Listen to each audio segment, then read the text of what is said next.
안녕하세요. 오늘 여러분과 함께 깊이 파고들 주제는 제약업계의 아주 흥미로운 소식입니다. 덴마크의 제약거인 노보 노디스크 이야기인데요. 미국의 오메로스라는 회사와 무려 21억 달러, 와, 우리 돈으로 거의 2조 8천억 원 규모의 계약을 했다는 소식이에요. 네, 맞습니다. 엄청난 규모죠. 그 중심에 잘테니바르트라는 신약 후보 물질이 있다고요. 네. 이 계약 발표 하나로 오메로스 주가가 하루 만에 150% 넘게 폭등했다면서요. 네, 151%요. 정말 대단한 반응이었죠. 그러니까요. 시장의 기대가 정말 어마어마한 것 같은데. 자, 그럼 이 계약 한번 제대로 파헤쳐보죠. 네, 이게 단순히 액수만 큰 게 아니라 뭐랄까, 제약 산업의 현재와 미래를 보여주는 중요한 계약이라고 할 수 있습니다. 핵심은 노보노디스크가 희귀 혈액 질환 또 신장 질환 치료를 목표로 개발 중인 실험 단계 약물인데요. 바로 이 잘테니바르트의 전 세계 독점 개발권 그리고 상업화 권리까지 확보했다는 점입니다. 아, 전 세계 독점 권리군요. 그렇죠. 이 소식 하나로 주가가 그렇게 뛰었다는 건, 이 약물에 대한 시장의 평가가 얼마나 높은지 그걸 딱 보여주는 거죠. 151% 급등. 진짜 다시 들어도 놀라운데요. 대체 이 잘테니바르토라는 약, 어떤 잠재력이 있길래 노보노디스크 같은 거대 기업이 이런 천문학적인 돈을 쏟아붓고 시장은 또 이렇게 바로 반응하는 걸까요? 네, 오늘 그 이야기를 좀 자세히 해봐야겠죠. 그럼 먼저 계약 내용부터 좀 더 자세히 볼까요? 노보노디스크가 글로벌 독점권을 가져가는 대신에 오메로스는 뭘 받게 되는 거죠? 계약 구조를 보면요. 오메로스는 일단 계약금하고 단기 마일스톤으로 3억 4천만 달러를 먼저 받게 됩니다. 와, 초기에 받는 금액만 해도 상당하네요. 네, 그쵸. 그리고 앞으로 이제 잘테니바르트 개발 단계가 성공적으로 진행되고 또 나중에 상업화되어서 판매 실적이 목표를 달성하면 그때마다 추가로 돈을 받는 거예요. 이 모든 걸 다 합치면 최대 21억 달러까지 받을 수 있다. 뭐 이런 구조입니다. 아하, 단계별 성공 보수 같은 거군요. 맞습니다. 전형적인 바이오테크 라이센스 계약 방식인데 그 규모가 정말 주목할 만한 거죠. 초기 지급액만으로도 오메로스 입장에서는 당장 연구개발 자금 확보는 물론이고 재무 안정성까지 크게 높일 수 있게 되는 거고요. 그렇군요. 일단 급한 불은 끄고 미래를 도모할 수 있겠네요. 그럼 이제 가장 중요한 질문인데요. 이 계약의 주인공 잘테니바르트, 도대체 어떤 약물인가요? 음, 잘테니바르트는 우리 몸의 면역 시스템 중 하나인 보체계라고 하는 게 있거든요. 그 보체계의 특정 부분을 조절하도록 설계된 항체 치료제 후보 물질입니다. 항체 치료제요? 네. 좀 더 구체적으로는 보체계에는 여러 활성화 경로가 있는데 그중 대체 경로라는 게 있어요. 이 대체 경로를 작동시키는데 아주 핵심적인 역할을 하는 MASP3라는 단백질이 있습니다. 만난 결합 렉틴 관련 세린 단백 분해 요소. 이름이 좀 길죠? 네, MASP3. 바로 이 MASP3의 기능을 선택적으로 억제하는 약물입니다. 보체계 대체 경로 MASP3. 좀 복잡하게 들리네요.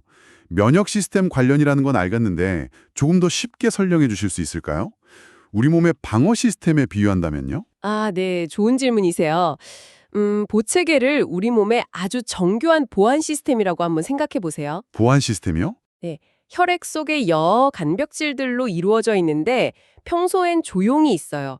그러다가 세균이나 바이러스 같은 외부 침입자가 딱 나타나면 경보 시스템처럼 확 활성화되는 거죠. 활성화되는 방식도 여러 가지인데 그중 하나가 방금 말씀드린 대체 경로고요. 예. 이 경로가 작동하면 침입자를 직접 공격하기도 하고 아니면 다른 면역세포들한테 야, 여기 문제 생겼다, 빨리 와 하고 신호를 보내서 우리 몸의 방어 능력을 확 끌어올리는 역할을 해요. 오, 상당히 중요한 역할을 하네요. 그렇죠. 그런데 문제는 이 똑똑한 보안 시스템이 가끔 오작동을 한다는 거예요.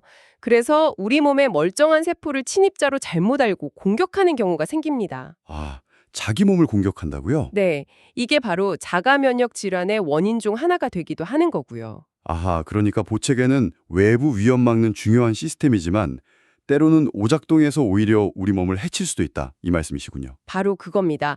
잘트니바르트가 타겟하는 그 MASP3 단백질이 바로 그 대체 경로를 시작시키는 뭐랄까 스위치 같은 역할을 하는 거예요. 시작 스위치요. 네. 따라서 MSP3를 억제한다는 건 이 오작동할 수 있는 대체 경로의 스위치를 딱 선택적으로 내려버리는 거죠. 그래서 불필요하거나 너무 과도한 면역 반응을 막으려는 시도라고 보시면 됩니다. 오, 여기서 흥미로운 점은 이 MASP3를 타겟하는 방식이 기존의 다른 보채 억제제들이랑 좀 다르다는 거예요.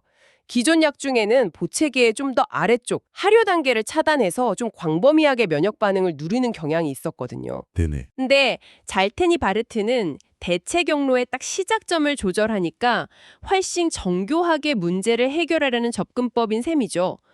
이론적으로는 불필요한 경로만 딱 막고 다른 좋은 면역 기능은 최대한 살릴 수 있다는 장점이 있을 수 있는 거고요. 특정 경로의 시작점만 정교하게 조절한다. 와, 상당히 매력적인데요?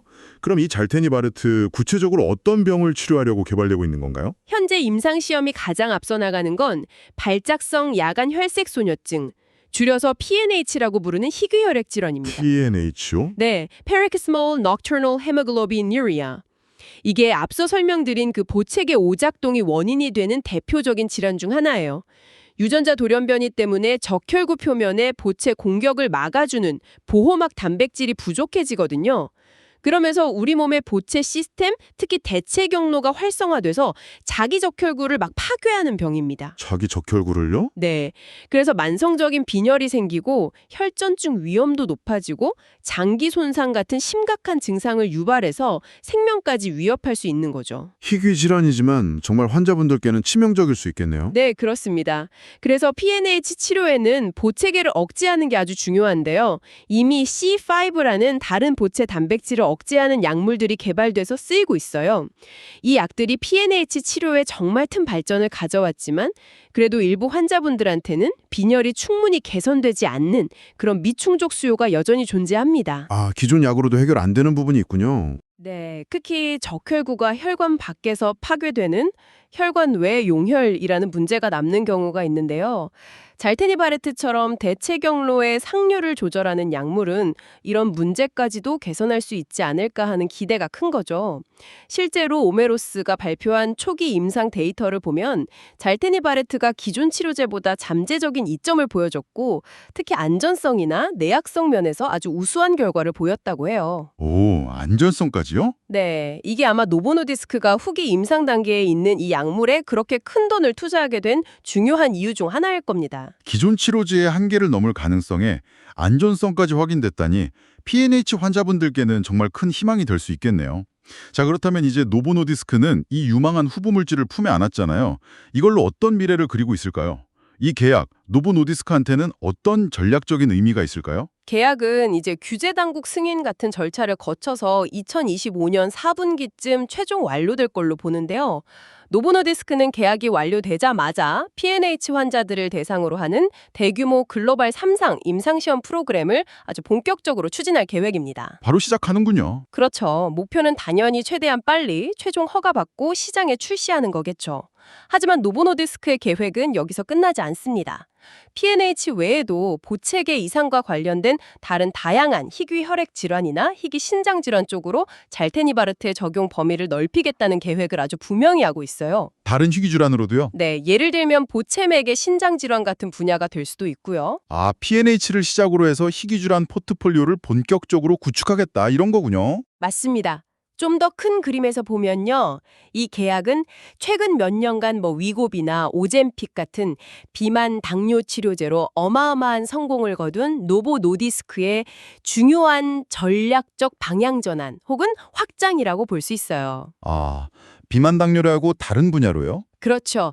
특정 분야 성공에 안주하지 않고 아직 치료제가 부족하고 성장 잠재력이 큰 이 희귀 질환 분야로 사업 영역을 다각화하려는 시도인 거죠.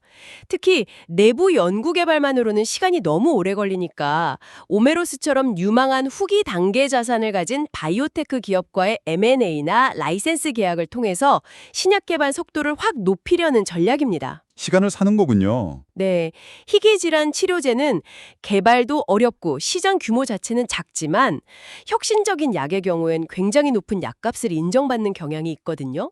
그래서 제약사들한테는 아주 매력적인 분야예요. 노보노디스크가 이 분야에 대한 투자를 이제 본격화하겠다는 아주 강력한 의지를 보여준 거라고 해석할 수 있습니다. 비만 치료제 시장에서의 성공을 발판 삼아서 이제는 희귀질환이라는 또 다른 고부가치 영역으로 빠르게 뛰어들겠다. 이런 전략적 움직임으로 보이네요. 그럼 반대로 핵심 재산인 잘테니바르트를 넘겨준 오메로스는 어떤가요? 이번 계약으로 큰 돈을 벌게 됐지만 회사의 미래 성장 동력을 잃은 건 아닐까? 뭐 이런 걱정도 할 수 있을 것 같은데요. 오메로스는 앞으로 계획이 뭘까요? 물론 잘테니바르트는 오메로스에게 정말 중요한 파이프라인이었죠. 하지만 오메로스가 모든 걸 다 넘겨준 건 아닙니다. 현재 오메로스는 잘테니바르트 말고 나르소플리맙이라는 또 다른 후기 단계 후보 물질의 승인에 총력을 기울이고 있어요. 아, 다른 약도 있군요. 나르소플리마. 네, 나르소플리맙. 이 약은 조혈모 세포 이식 후에 생길 수 있는 아주 치명적인 합병증인 이식 관련 혈전성 미세혈관병증 TATMA라고 하는데요. 이걸 치료하는 약으로 개발 중입니다. TATMA, 그것도 좀 어려운 병명인데요. 네, 이게 이식 과정에서 혈관 내피세포가 손상되면서 작은 혈관에 혈전, 그러니까 피떡이 생기고 장기 기능을 망가뜨리는 아주 심각한 질환이에요. 현재 이 나르소플리맙은 미국 FDA하고 유럽 EMA에 허가 신청서가 제출돼서 검토가 진행 중이고요. 오메로스 측은 조만간 승인 여부가 결정될 걸로 기대하고 있습니다. 그럼 만약 그 약이 승인되면요?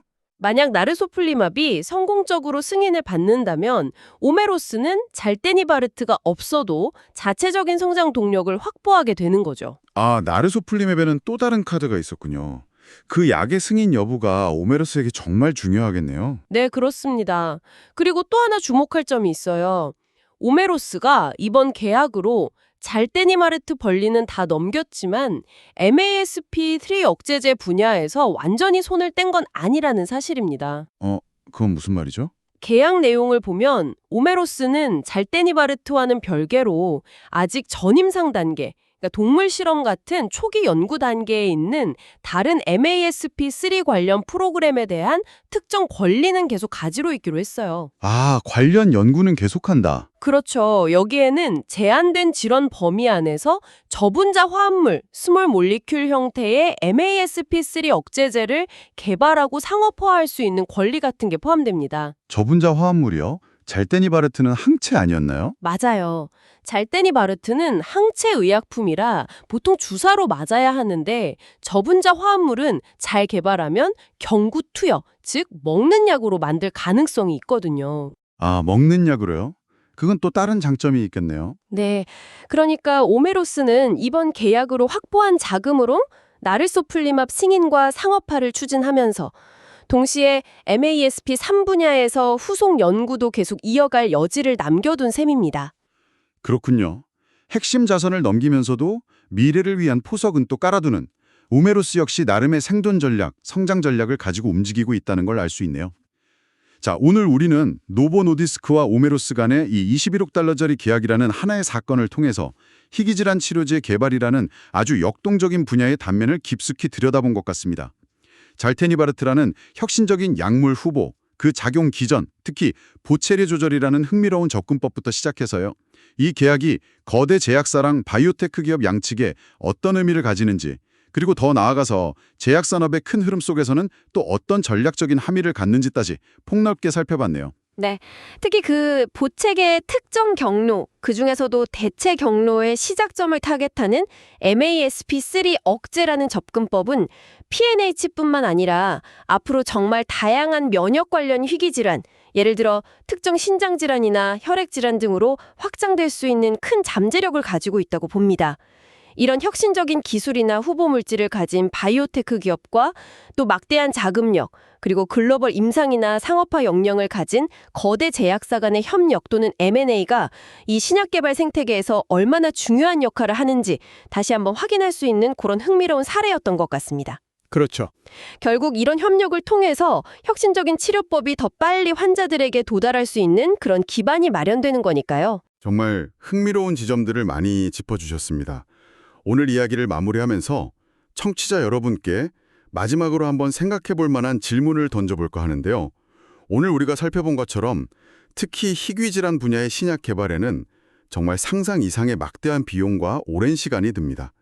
그렇기 때문에 노보노디스크와 오메로스 사례처럼 거대 제약사와 혁신 바이오테크 기업 간의 협력이 어쩌면 필수적이기도 하고요. 네, 현실적으로 그렇죠. 그런데 이런 대규모 계약과 협력이 과연 희귀 질환으로 고통받는 환자들의 삶에 궁극적으로 어떤 실질적인 변화를 가져다 줄 수 있을까요? 물론 이전엔 없던 새로운 치료 옵션이 생긴다는 것 그 자체만으로도 엄청난 의미가 있겠죠. 당연하죠. 하지만 거기서 더 나아가서 이런 산업 구조가 환자들의 치료 접근성, 예를 들어 약을 처방받기까지의 과정이라든지 아니면 가장 현실적인 문제인 약값 부담 같은 비용적인 측면에는 과연 어떤 영향을 미치게 될까요? 긍정적인 영향만 있을까요? 아니면 또 다른 고민거리를 안겨주게 될 수도 있을까요? 정말 중요한 질문이네요. 이 질문에 대한 정답은 없겠지만 한 번쯤 각자의 입장에서 깊이 생각해 보시는 것도 의미 있는 시간이 될 것 같습니다.